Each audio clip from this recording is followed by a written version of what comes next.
Hi, I'm Scott.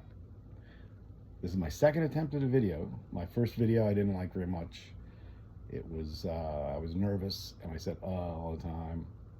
It wasn't good. So this is my second attempt. And I would like to start this video not with my teaching experience, but with my learning experience for learning mathematics. When I first started as a young student in math, I was terrible at math. I hated it. I didn't understand what was going on. It was just a bunch of symbols. I didn't know anything. And I got a teacher who taught differently than all the other teachers. He didn't just tell me what I was supposed to know. He didn't try to explain everything outright. Instead, he asked a lot of questions. Yes, he would explain things, and they would ask particular questions about what was going on. So this had a profound effect on, over time, this had a profound effect on me. I started thinking about math. I started expressing what I understood and what I didn't understand. My brain was working. I wasn't just receiving what he was talking about. I was thinking about mathematics. This had such a profound effect on me. I majored in mathematics in college. I got a job as an undergraduate teaching math. I got entire lectures as an undergraduate teaching math, and I taught in a similar fashion. I adopted to my own personality, of course, but this had a profound effect on me and my students. I became a very, very popular teacher. So then I went to graduate school and I taught more and I got more lectures.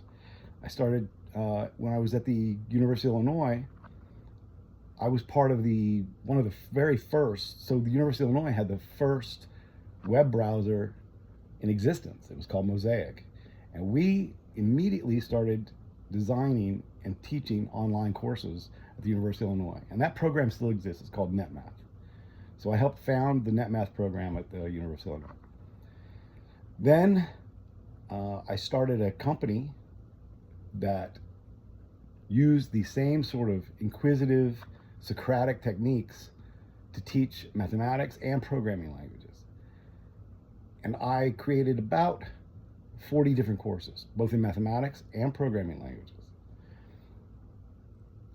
These courses I ended up teaching, I think we ended up teaching 20, 30,000 students over time. And every one of those courses I helped design. I had to teach them because I wanted to know the strengths and weaknesses of those courses. And then we eventually sold that company to a publishing company called O'Reilly Media out of San Francisco. Since then I worked at O'Reilly and I started creating more courses and more online learning things. And I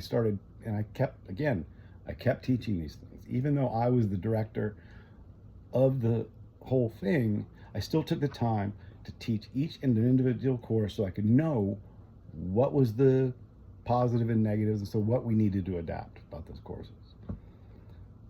Since then, I've done a lot of these business things. I've done business here and there, and recently, living in Bangkok, I started yearning to teach again. I haven't taught in about the last 10 years. So I started teaching. I started doing freelance teaching. I started teaching all these students, and I fell back in love with being in front of students, helping them, seeing their minds, seeing it click. That moment when you see a student's mind click, where they understand, it's just one of the most powerful things you can experience as a human being. I love it so much. But it's a lot of travel. It's a headache. I go here, I go there. Most of the tutoring I'm doing in Bangkok is in person. So I thought, okay, I need to get online. I need to find some students online. I need to do this. And then I found you guys, and I realized I would actually love to teach the students you're teaching. I would actually love to have a group of students in front of me and teach the way I teach and teach your materials. But I'm going to give a lot of examples, and I'm going to ask them a lot of questions along with whatever materials you happen to have. I appreciate your time. Thank you very much.